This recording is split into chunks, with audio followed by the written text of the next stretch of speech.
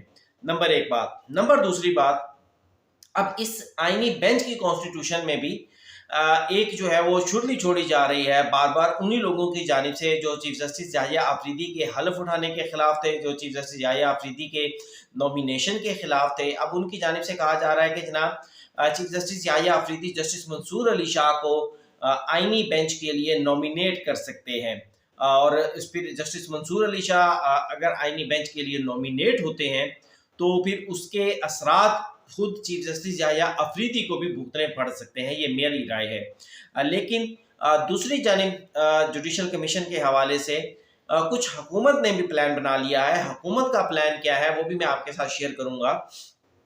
اب ایک تو 5 اکتوبر کو یہ جوڈیشل کمیشن کا اجلاس ہو رہا ہے.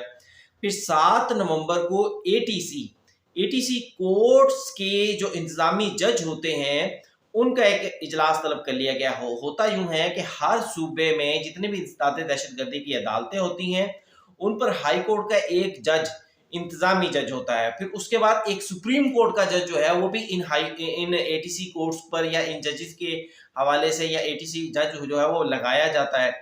اب ایک پروپیگنڈا نیا کیا جا رہا ہے جو کہ کل سے سوشل میڈیا پر یہ چل رہا ہے کہ chief justice of Pakistan Yahya Afridi ان اے ٹی سی کورٹس کے نگران جج کے لیے یا اے ٹی سی کورٹس کے لیے جو جج لگایا جاتا ہے سپریم کورٹ سے, اس کے لیے Malik Shahzad Ahmad Gheba, justice honourable justice Malik Shahzad Ahmad Gheba sahib کا نام جو ہے وہ بار بار سوشل میڈیا پر چل رہا ہے.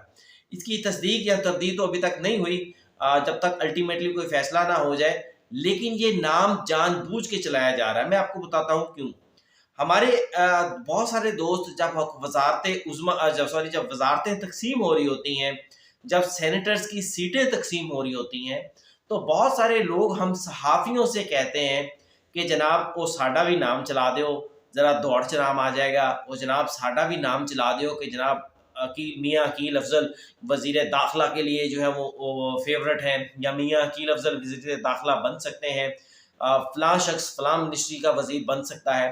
اب وہ خبر صحیح بھی ہو سکتی ہے, غلط بھی ہو سکتی ہے, لیکن ہوتا کیا ہے جس شخص نے بھی وہ فیصلہ کرنا ہوتا ہے تو پہلے بے شک اس شخص کے ذہن میں اس کا نام بھی نہ ہو تو پھر وہ نام اس کی سوچ میں آ جاتا ہے کہ یار یہ نام خبروں میں چلا ہے, کیسے چلا ہے یہ کوئی پتہ اس کو بھی نہیں ہوتا. لیکن وجہ پیچھے یہی ہوتی ہے کہ جناب ساڈا بھی نام چلا دیو.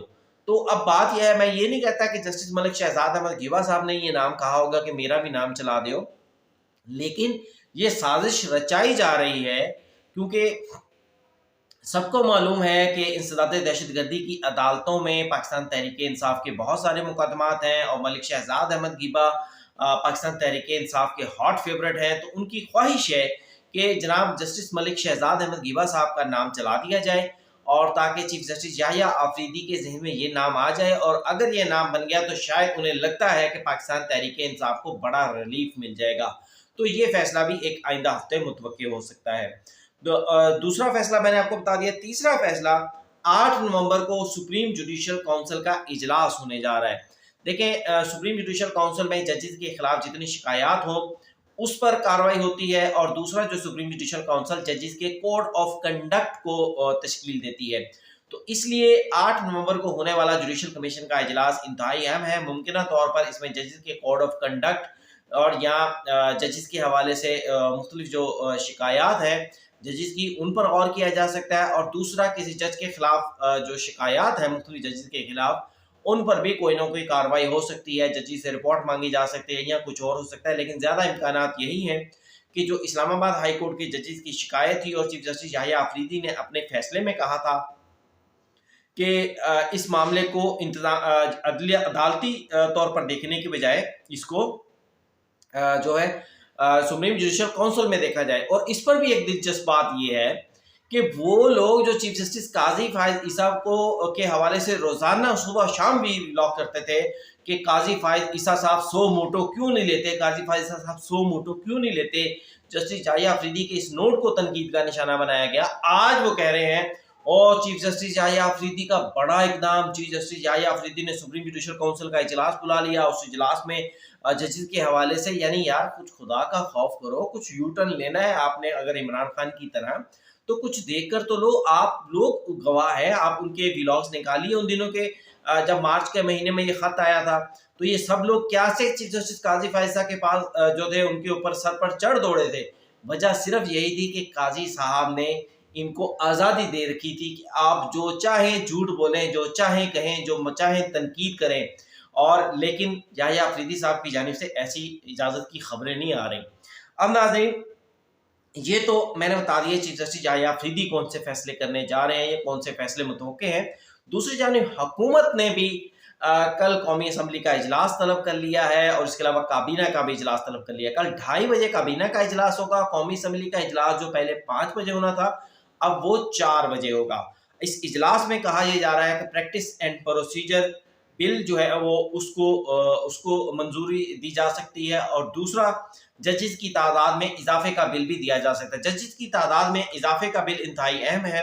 اگر کل اس کی منظوری ہو جاتی ہے اور ممکنہ طور پر ایک آدھے دن میں سینٹ سے بھی منظوری ہو جاتی ہے تو پھر ججز کی تعداد بھی بڑھانی ہوگی، پھر یہ فل کورٹ کے خطرات اور جو دوسری چیزیں ہوں گی وہ ساری چیزیں جو ہیں وہ یہ حکومت کا پلان بی ہے، جس کے ذریعے حکومت نے یہ فیصلہ کیا ہے کہ اگر کسی مرحلے پر جو باتیں ہو رہی ہیں فل کورٹ کی یا آئینی ترمیم سے ہٹنے کی یا آئینی ترمیم کو ختم کرنے کی، تو پھر معاملات وہ نہ رہیں جو معاملات اب ہے۔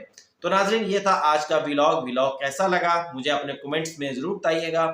چینل کو لائک کرنا، سبسکرائب کرنا اور شیئر کرنا بالکل مت بھولیے گا۔ اجازت دیجیے، اللہ حافظ۔